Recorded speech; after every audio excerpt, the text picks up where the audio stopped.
MBBS in North America. 32 లక్షలకే MBBS. ప్రపంచవ్యాప్తంగా గుర్తింపున్న degree.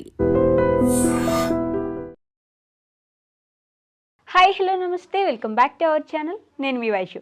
First woman super hero సినిమాగా ఇండియా వైడ్ మనకి ఇదే ఫస్ట్ చిత్రం అంట. కొత్త లోక 1 పార్ట్ 1 అయితే వచ్చేసింది. 4 పార్ట్స్ ఉన్నాయని అయితే చెప్తున్నారు. బట్ ఆ సినిమా సైలెంట్గా వచ్చింది తెలుగులోకి. మలయాళం సినిమా అయినప్పటికీ తెలుగులో కూడా సూపర్ హిట్ టాక్ అయితే తీసుకొస్తుంది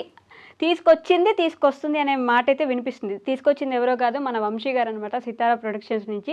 సో సినిమా ఎలా ఉంది, సినిమాలో కొత్త క్యారెక్టర్లు, మధ్యలో గెస్ట్ రోల్స్లో వచ్చిన హీరోలు చాలామంది ఉన్నారు. సో సినిమా రివ్యూ గురించి మాట్లాడడానికి ఈరోజు నాతో పాటు సినీ క్రిటిక్ శ్రీనివాస్ గారు ఉన్నారు. సార్తో మాట్లాడదాం. Hello sir. హలో.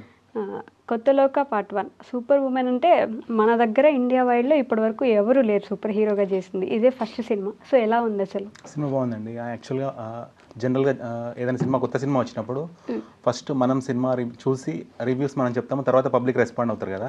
ఈ సినిమాకంతా రివర్స్లో నడుస్తుంది. పబ్లిక్ టాక్ ఆల్రెడీ చాలా సూపర్ పాజిటివ్ ఉంది. ఆ హైప్ తోటి నేను కూడా వెళ్ళాల్సి వచ్చింది. సినిమా చాలా బాగుంది. అంటే చాలా ఫ్యూచరిస్టిక్గా ఉంది. ఫ్యూచర్ ఆఫ్ ఫిల్మ్ మేకింగ్ ఎలా ఉంటే ఆడియన్స్కి నచ్చుతుంది, థియేటర్లో మాత్రమే బాగుండే సినిమా ఎలా ఉండాలి, అవన్నిటికీ కూడా లివింగ్ ఎగ్జాంపుల్ ఈ సినిమా. కలర్ ఎస్థెటిక్ చాలా బాగా మెయింటైన్ చేస్తారు. రెడ్స్, బ్లూస్, ఆరెంజెస్ చాలా చాలా బాగుంది. యాక్చువల్లీ విజువల్ టోన్ చాలా బాగుంది. Cinematography wise scores very high. Fight choreography చాలా బాగుంది. మెయిన్ ఆ లీడ్ క్యారెక్టర్ ఎవరైతే ఉన్నారో ఆ అమ్మాయిని లుక్ అండ్ ఫీల్, ఆ dressing style, body language, only 3 expressions ఉంటాయి సినిమా అంతా కూడా. అయినా కూడా స్క్రీన్ ప్రెజెన్స్ ఎంత బాగుందంటే ఆ క్యారెక్టరేషన్ మనకు అర్థమయ్యేలా చెప్పారు. దానివల్ల ఆ 3 ఉన్నాయి అనిపించదు మనకి. ఆ 3 చాలా సాటిస్ఫాక్టరీగా ఉన్నాయి. ఆ ఎక్స్ప్రెషన్స్ కూడా ఎప్పుడైతే వస్తాయో ఆ అమ్మాయి సెకండ్ హాఫ్లో ఒక దగ్గర మాత్రమే స్మైల్ చేస్తుంది. అది ఎంత బాగుంటుంది అంటే మనకు తెలియకుండానే we feel that happiness from inside. Okay. Kalyani Priyadarshan ఆవిడ కనిపించలేదు, ఆ క్యారెక్టరే కనిపించింది అని మాట్లాడుతున్నారు. కరెక్ట్. ఆమె డ్రెస్సింగ్ స్టైల్ కానీ ఆమె లుక్ కానీ చాలా కేర్ తీసుకొని చేశారు. అది చాలా బాగుంది. ఆ క్యారెక్టర్ చాలా యాప్ట్గా ఫిట్ అయింది అమ్మాయి. ఓకే. అండ్ మలయాళం సినిమా అంటే మనకి అంత పెద్ద ఎక్స్పెక్టేషన్ ఉండదు తెలుగులో, బట్ రీచ్ అవ్వడం కూడా వెంటనే సూపర్ హిట్ లాగా వచ్చేసింది. మైథలాజికల్ టచ్ కూడా యాడ్ చేశారు అని చెప్తున్నారు. అంటే జనరల్గా మనము super man kind of movies అన్నిటికీ కూడా, ఇప్పుడు స్పైడర్ మ్యాన్ మూవీ ఉంది, ఒక స్పైడర్ వచ్చి కొడితే శక్తులు వచ్చాయని చూపించారు. అలా డిఫరెంట్ సైంటిఫిక్ రీజన్స్ ఉంటాయి. ఇందులో వీళ్ళు రీజనింగ్ ఏదైతే ఉందో ఫ్లాష్ బ్యాక్లో ఆ క్యారెక్టర్కి ఒక ఫ్లాష్ బ్యాక్ పెట్టి, కొన్ని వందల సంవత్సరాల వెనకాల దానికి ఒక ఫ్లాష్ బ్యాక్ పెట్టి అది మైథాలజీతో కనెక్ట్ చేశారు.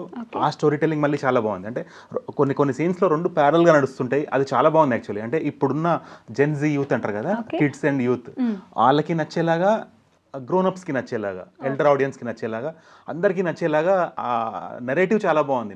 అంటే జనరల్గా మనము ఒక స్టోరీ రాసుకొని దాన్ని క్రియేటివ్గా ఎలా తీయాలో అనుకుంటారు కదా, వీళ్ళు రాసుకోవడమే క్రియేటివ్గా రాసుకున్నారు అనిపించింది నాకు. ఓకే. రాసుకున్నప్పుడే they edited the script to such a level, ఎంత బాగా తీయచ్చు, ఎంత ఫ్రేమింగ్ కూడా చాలా బాగుండేలాగా, ప్రతి నరేటివ్ కూడా చాలా బాగుండేలాగా, డీటెయిలింగ్ కూడా చాలా బాగుండేలాగా, గుడ్ టీమ్, యంగ్ టీమ్ అందరు కూడా ఉండి చేశారు. అండ్ ఈ సినిమాలో 3 క్యారెక్టర్స్, ఫ్రెండ్స్ క్యారెక్టర్ చేసిన అబ్బాయి ప్రేమలు సినిమాలో ఉన్న ఆ క్యారెక్టర్, ఆ అబ్బాయిలో ఉండడం చాలా ప్లస్ అయింది. చాలా హెల్దీగా అనిపించింది మూవీ వాళ్ళు ఉండడం వల్ల. ఓకే. కొత్త క్యారెక్టర్స్ ఉండడం వల్ల దట్స్ వాట్ న్యూగా అనిపించింది. మీరు అన్నట్టు హైప్ లేకుండా రావడం ఒక ప్లస్ పాయింట్. ఓకే. ఎలా ఉంటుందనే ఎక్స్పెక్టేషన్తో వెళ్ళాను, మంచి సాటిస్ఫాక్షన్తో బయటకు వచ్చాను. ఓకే. ప్రెజెంట్ చేసింది దుల్కర్ సల్మాన్ గారు కాబట్టి నిర్మాణ విలువలు కూడా బాగున్నాయి అంటున్నారు. అవును. అంటే మరి ఎక్కువ బడ్జెట్ పెట్టలేదు, అవసరమైనంత బడ్జెట్ పెట్టారు. ఆ అవసరమైన బడ్జెట్లో beyond what they can do they did. అంటే ఒక 30 crore బడ్జెట్కి ఒక 100 crore మూవీ బయటకు వచ్చింది. ఓకే. ఉమెన్ సెంట్రిక్ మూవీస్ అనగానే ఏదో ఒక సింపతి గెయిన్ చేయడానికి ఏడిపించడము, లేకపోతే ఉమెన్ కోసం అని చెప్పేసి అలా రాస్తుంటారు. ఈ సినిమాలో అలాంటి పాయింట్స్, వాల్యూస్ ఏమైనా ఉన్నాయంటారా? లేకపోతే ఎక్కడ కూడా ఎమోషన్ కంటే కూడా ఇందులో అమ్మాయి స్ట్రెంగ్త్, ఆమె విల్ పవర్, ఆమె confidence. Actually being a girl, మీరు ఫస్ట్ చూడాలి సినిమాని మాకంటే ముందు. గర్ల్స్ చాలా కనెక్ట్ అవుతారు ఆ క్యారెక్టర్ తోటి. ఎందుకంటే ఇప్పుడున్న సొసైటీలో జరుగుతున్న క్రైమ్స్కి కానీ అన్నిటికీ కూడా ఉమెన్ వాళ్ళు సెల్ఫ్ స్ట్రెంగ్త్ అయితే తప్ప ఎవరో వచ్చి వాళ్ళు కాపాడతారనే స్టేజ్ లేదు. సో అలాంటి వాటికి ఈ సినిమాలో ఒక కొన్ని స్ట్రెంథనింగ్ ఆఫ్ ఎ ఉమెన్ అనేది బాగా చూపించారు. యాక్చువల్లీ ఆమె ఎందుకు స్ట్రెంథన్ అవ్వాల్సి వచ్చింది, ఆ స్ట్రెంత్ కూడా మళ్ళీ 2 ఫ్యాక్టర్స్ చూపించారు. అది పాజిటివ్గా యూజ్ అయితే సొసైటీకి ఎలా ఉంటుంది, నెగటివ్గా యూజ్ అయితే సొసైటీకి ఎలా ఉంటుంది అనేది. అంటే పాజిటివ్ యూసేజ్ అనేది హీరోయిన్ పరంగా చూపిస్తారు, నెగటివ్ యూసేజ్ అనేది ఆ విలన్ పరంగా చూపిస్తారు. సేమ్ పవర్, ఆ పవర్ అదే ఉంటుంది, ఆ యూసేజ్ డిఫరెంట్గా ఉంటుంది. ఆ విజ్డమ్ అనేది ఆడియన్స్కి అర్థమవుతూ ఉంటుంది. Okay. What is it about sir? అంటే అసలు సినిమా దేని గురించి? సో సమాజంలో జరుగుతున్న క్రైమ్స్ ఉంటాయి, డిఫరెంట్ టైప్స్ ఆఫ్ క్రైమ్స్ ఉంటాయి. ఆ క్రైమ్స్ని అడ్డుకోవడానికి దేవుడు ప్రతిసారి మానవ రూపంలో రాలేని పక్షంలో కొన్ని అవసరమైన శక్తులు అంటే బియాండ్ అ పాయింట్ ఎప్పుడైతే హ్యూమన్ పవర్ని మించి ఏదైతే డిస్ట్రాయింగ్ పవర్ వస్తుందో దాన్ని షీల్డ్ చేయాలంటే మానవ శక్తి మాత్రమే సరిపోదు కాబట్టి ఇంకేదో అతీత శక్తి సూపర్ న్యాచురల్ పవర్ ఏదో యాడ్ అవుతే హ్యూమన్ బీయింగ్స్ దాన్ని తట్టుకోగలుగుతారు. లైక్ ఫర్ ఎగ్జాంపుల్ మన కోవిడ్ వచ్చింది, అనుకోకుండా వచ్చింది, ఎవరు ఎక్స్పెక్ట్ చేయలేదు. దాన్ని డిఫెండ్ చేయడానికి మనం పడ్డ మామూలు తిప్పలు కాదు కదా, సైంటిస్టుల నుంచి డాక్టర్ల వరకు అందరూ తిప్పలు పడ్డారు. అలానే సైంటిఫిక్ గా చూస్తేనేమో ఎక్స్ప్లెనేషన్ ఈ సినిమాలో అదొక వైరస్, కానీ ఆ వైరస్ వచ్చి ఆ వైరస్ ని దాని ఒక జబ్బులా చూస్తేనేమో అదొక జబ్బు, కానీ దాన్ని నేను పవర్ లా చూస్తే ఆ హీరోయిన్కి ఎక్స్ప్లెనేషన్ ఇస్తారనమాట సినిమాలో. సో దాన్ని ఒక శక్తిలాగా ఆలోచిస్తే దీన్ని యూజ్ చేసుకొని ఏదైనా మంచి చేయొచ్చేమో ఆలోచించు అని చెప్పి అమ్మాయి she starts using that power to heal the world and destroy the evil. Openly destroying the evil. చాలా బాగుంది. కొన్ని సీన్స్ అసలు ఇంటర్వెల్ టైంలో కొన్ని సీన్స్ ఉంటాయి, అసలు యూ ఫీల్ గూస్ బంప్స్ వస్తాయి. ఉమెన్ సెంట్రిక్ ఫిల్మ్ లో మెన్ ఇంత ఎంజాయ్ చేస్తున్నారంటే విజిల్ చేస్తూ ఆలోచించండి. అదే కదా. అండ్ ఆవిడ కోసం స్టోరీ మొత్తం ఆవిడ చుట్టూ జరుగుతున్నప్పుడు వాల్యూస్ ఎక్కడైనా కొంచెం కామెడీ గురించి కానీ లేకపోతే ఇంకేదైనా మిస్ అయినట్టు ఏమైనా అనిపించిందా మీకు? ఇప్పుడు ఆ అమ్మాయి పోర్షన్ మొత్తం అంతా ఏంటంటే హీరోయిజము డిఫీటింగ్ ద ఈవిల్ అనేది ఉంటుంది. కానీ ఈ ముగ్గురు యాక్చువల్గా సినిమా స్టార్ట్ అయ్యేది ఎట్లా స్టార్ట్ అవుతుంది అంటే ముగ్గురు ఫ్రెండ్స్ ఉంటారు, జోవియల్ గా లైఫ్ ఎంజాయ్ చేస్తూ పార్టీలు చేసుకుంటూ అలా ఉండే యూత్ లైఫ్ లోకి ఒక నైబర్ ఒక అమ్మాయి వస్తుంది. అమ్మాయి ఎవరో తెలియదు, కానీ జనరల్ గా ఎవరైనా నైబర్ అమ్మాయి బాగున్నప్పుడు బాయ్స్ ఎలా ఉంటుంది, అమ్మాయి గురించి తెలుసుకోవాలి, అమ్మాయి ఏంటో తెలుసుకోవాలి, ఫ్రెండ్షిప్ చేసుకోవాలి. ఫ్రెండ్షిప్ అవుతుంది, కానీ ఆమె నేచర్ ఆమె యొక్క బిహేవియర్ వీళ్ళకి డిఫరెంట్ కనిపిస్తుంటుంది. ఈమె ఏంటి నార్మల్గా లేదు, ఏదో తేడా ఉంది అని ఆమె గురించి తెలుసుకునే దాంట్లో ఆడియన్స్ కి చాలా కామెడీ వస్తూ ఉంటుంది. వాళ్ళు తెలుసుకొని భయపడుతూ ఉండడం, ఒక్కొక్కటి రివీల్ అవుతుంటే వాళ్ళ రియాక్షన్స్. ఒక ఫ్రెండ్ బ్లాక్ అయినప్పుడు ఇంకో ఫ్రెండ్ ఏదో ఊహించుకోవడం, అక్కడ జరుగుతున్నది వేరే ఉంటుంది, వీడు ఊహించుకునేది వేరే ఉంటుంది. అంటే ఫస్ట్ నుంచి ఆవిడ సూపర్ ఉమెన్ గా కనిపించదు, ఆవిడ శక్తులు దాచిపెట్టుకోవడానికి ప్రయత్నం. ఇంటర్వెల్ టైం కి స్లోలీ యాక్చువల్గా వీళ్ళకి తెలుస్తుంది, అందరికి ఆ సినిమాలో నటించే వాళ్ళందరికీ తెలుస్తుంది. ఆడియన్స్ కి ఫస్ట్ నుంచే క్లారిటీ ఉంటుంది. పార్ట్ 1 ఓన్లీ ఇంట్రడక్షన్ అన్నారు కదా, ఇంట్రొడక్షన్ ఆఫ్ అంటే ఇది 4 పార్ట్ సిరీస్ మూవీలో టోటల్ స్టోరీలో ఫస్ట్ పార్ట్ లో ఒక క్యారెక్టర్ ఇంట్రొడక్షన్, ఆ క్యారెక్టర్ చుట్టూ అల్లిన స్టోరీ ఇది. అంటే కేవలం ఇంట్రొడక్షన్ అని దాన్ని తక్కువ చేయడం కరెక్ట్ కాదు. ఆ ఇంట్రొడక్షన్ లో ఒక కథ పెట్టారు, ఆ కథ చాలా బాగుంది. అంటే ఈ సినిమాలో హీరోయిన్ పాత్ర ఎంత బాగుందో, ఈ ముగ్గురు అబ్బాయిల పాత్ర ఎంత బాగుందో, అన్ని విలన్ పాత్ర ఎంత బాగుందో, కథ కూడా అంత బాగుంది, నరేటివ్ కూడా అంత బాగుంది. సూపర్ ఉమెన్ కి తగ్గట్టుగా సూపర్ విలన్ ఉంటే కూడా బాగుంటుంది, సూపర్ హీరో అంటే సూపర్ విలన్ కూడా ఉండాలనుకుంటారు కదా, అలా విలన్ అంత గట్టిగా కనిపించారంటారా? విలన్ ఎట్లా అంటే మెన్ డామినెంట్ వరల్డ్ ఉండాలి అనే ఒక మైండ్ సెట్ ఉన్న ఒక మనిషి. సో అతనికి అనుకోకుండా ఈ అమ్మాయితో ఒక ఇన్సిడెంట్ జరిగి వాడు కూడా ఆ సూపర్ పవర్ ఎక్స్పోజ్ అవుతాడు. సో ఆ ఎక్స్పోజ్ అయిన సూపర్ పవర్ ని వాడు ఎప్పటి నుంచో ఆ మైండ్ సెట్ ఉంటుంది కాబట్టి, ఉమెన్ ని తొక్కాలి అనే మైండ్ సెట్ తో ఉంటాడు కాబట్టి, సప్రెస్ అవుతూ ఉంటాడు కాబట్టి, వాడు ఇంకా obviously he'll use it for negative thing only. అక్కడ లాస్ట్ క్లైమాక్స్ లో వచ్చేసరికి ఆ అమ్మాయికి ఈ వీళ్ళకి మధ్యలో ఉండే ఆ వార్ లాంటి ఒక సిచ్యువేషన్ ఉంటుంది, అది చాలా బాగా తీశారు. దుల్కర్ సల్మాన్ గారు, టొవినో థామస్ గారు అప్పుడప్పుడు వచ్చి ఎంట్రీ ఇచ్చారంట కదా, ఎలా ఉన్నాయి వాళ్ళ సీన్స్ అని? యాక్చువల్గా ఈ సినిమా అయిపోయింది అనుకుని చాలా మంది సినిమా అయిపోగానే వెళ్ళిపోవద్దు.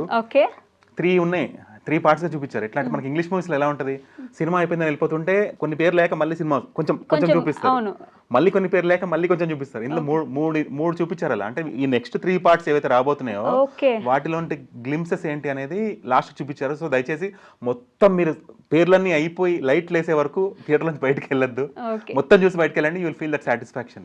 కానీ ముందు లైట్లే అదే కొంచెం పేర్లు పడగానే మన లేచి వెళ్ళిపోతారు కదా. ఓపిక ఉండాలండి, కొన్ని ఇలాంటి ఓపిక ఉండాలి, ఎందుకంటే అంతమంది టెక్నీషియన్స్ కలిసి వర్క్ చేస్తారు. యాక్చువల్లీ ఈ సినిమాలో ఒకటి చెప్పాలి, ఈ సినిమాలో స్టార్టింగ్ టైటిల్స్ ఏవైతున్నాయో అందులో కూడా ఒక స్టోరీ చూపించారు వాళ్ళు. అంటే ఈ అమ్మాయి ఫ్లాష్ బ్యాక్ కి సంబంధించిన ఒక స్టోరీ అర్థం చేసుకుంటే టైటిల్స్ లో కూడా స్టోరీ ఉంది, ఫస్ట్ నుంచే స్టోరీ ఉంటుంది. మరి దుల్కర్ సల్మాన్ గారి క్యారెక్టర్ ఏం లేదా ఈ పార్ట్? అంటే జస్ట్ ఒక గ్లిమ్స్ లాగా చూపించారు. నెక్స్ట్ రాబోతున్న సినిమా ఒక గ్లిమ్స్ అన్నమాట. నెక్స్ట్ దాంట్లో అతను హీరో. దుల్కర్ సల్మాన్ గారు హీరో. వన్ ఆఫ్ ది, అంటే ఇలా 4 పవర్స్ కి 4 స్టోరీస్, వాటిని కలిపి ఒక వరల్డ్ బిల్డింగ్ అనేది. ఇందులో వరల్డ్ బిల్డింగ్ చాలా బాగుంది. ఇప్పటి వరకు మీరు చెప్పిన పాజిటివ్సే కదా, అసలు ఈ సినిమాలో నెగిటివ్స్ ఏం లేవా? ఎత్తుక్కోవాలి కానీ నాకైతే అనిపించలేదు, ఉంటే చెప్పేవాడిని. కానీ I felt very happy watching the movie. అంత బాగుంది. I strongly recommend to all the girls to watch, all the school children, college children, మీలాంటి ప్రొఫెషనల్స్ అందరూ వాచ్ చేయాలి, కార్పొరేట్ గర్ల్స్ కూడా వాచ్ చేయాలి. యూ విల్ ఫీల్, మీరు రిలేట్ అవుతారు, మీకు రిఫ్లెక్షన్ లా అనిపిస్తుంది క్యారెక్టర్. మంచి అనిపించింది. కళ్యాణి ప్రియదర్శన్ గారు యాక్టింగ్ ఎంత రేటింగ్ ఇవ్వచ్చు అంటారు? ఎంత ఇవ్వగలితే అంత ఇవ్వచ్చు. వెరీ గుడ్ యాక్టింగ్, చాలా క్యారెక్టర్లు జీవించేశారు అమ్మాయి, నటించలేదు. She lived the character. You are so happy with this movie. Very happy with this movie. Direction values కానీ టెక్నికల్ టీమ్ ఎలా ఉందంటారు? అంటే ఈ సినిమాలో నటించిన నటీనటుల కాస్టింగ్ చాలా బాగుంది. ఓకే. దాంతోపాటు మేజర్ రోల్ బ్యాక్గ్రౌండ్ మ్యూజిక్ తీసుకుంటుంది, ఎందుకంటే సినిమాలో పాటలు లేవు ఓకే. కానీ background music throughout the movie మనకు ట్రావెల్ అవుతుంది. బికాజ్ ప్రతి సీన్లో ఏదో ఒక స్ట్రేంజ్ ఇన్సిడెంట్ జరుగుతూ ఉంటుంది. ఓకే. ఆ స్ట్రేంజ్ ఇన్సిడెంట్ జరిగినప్పుడు అది ప్రాపర్గా రీచ్ అయ్యి ల్యాండ్ అయ్యి రిజిస్టర్ అయ్యేలాగా ఆడియన్స్కి బ్యాక్గ్రౌండ్ మ్యూజిక్ చాలా ఎలివేట్ చేసింది సినిమాని. ఓకే. అంటే మనము కాసేపు మనకు అనిపిస్తుంది ఈ బ్యాక్గ్రౌండ్ మ్యూజిక్ లేకపోయింటే ఈ సినిమా ఎంతో అంత డల్ అయిపోద్ది. ఓకే. వితౌట్ బ్యాక్గ్రౌండ్ మ్యూజిక్ అసలు ఈ సినిమా అంత ఎక్కదు. మంచి ఎఫెక్ట్ ఇచ్చింది. So equal contribution. మన రెండు కళ్ళు ఎలా మనం ఒక విజన్ ని చూస్తామో అలా ఒక కన్ను డైరెక్టర్ అయితే ఒక కన్ను మ్యూజిక్ డైరెక్టర్ ఈ సినిమాకి. అంత బాగా వర్క్ చేశారు. సినిమాటోగ్రఫీ కూడా. డైరెక్షన్ ఎలా ఉందంటారు? డైరెక్షన్ చాలా బాగుంది. అదే అన్న ఆ కలర్ టోన్ తీసుకునే చాయిసెస్ అంటే హాలీవుడ్కి ఎక్కడ తగ్గకుండా తీశారు. నాకు అనిపించింది ఏంటంటే వెరీ నియర్ ఫ్యూచర్ నాకు అనిపిస్తుంది ఈ క్వాలిటీ ఆఫ్ ఫిల్మ్స్ మన ఇండియా నుంచి బయటకు వస్తే హాలీవుడ్లో ఒక సినిమా తీయాలంటే చాలా ఎక్కువ ఖర్చు అవుతుంది. బికాస్ అక్కడ డాలర్ వాల్యూ వల్ల. ఒకవేళ కనుక అక్కడ వాళ్ళు క్యాస్ట్ అందరు సెలెక్ట్ అయిపోయి వాళ్ళు ఇండియా వీసా తీసుకొని ఇండియాకి వస్తే ఇక్కడ టెక్నీషియన్స్తో వాళ్ళకి అక్కడ అయ్యే ఖర్చులో 5% సినిమా తీసుకుని వెళ్ళిపోవచ్చు. ఆబ్వియస్లీ కలెక్షన్స్ వస్తాయి. అంత బాగా ఇంప్రూవ్ అవుతున్నారు మన టెక్నీషియన్స్ అని చెప్పాలనుకుంటున్నాను నేను ఈ సినిమా చూసిన అవుట్పుట్ ద్వారా. Very brilliant work in terms of many technical departments. Lighting పరంగా కూడా చాలా బాగుంది. ఇటు కెమెరా వర్క్ పరంగా కానీ సినిమాటోగ్రఫీ కానీ ఇటు ఫైట్ డిపార్ట్మెంట్, యాక్షన్ కొరియోగ్రఫీ, ఆ లొకేషన్, ఆర్ట్ వర్క్, ఎవ్రీథింగ్. అంటే మీరు ఈ పాయింట్ తీయండి సినిమా గురించి, ఆ పాయింట్ ఖచ్చితంగా బాగుంది. 24 క్రాఫ్ట్లో ప్రతి department has given their best.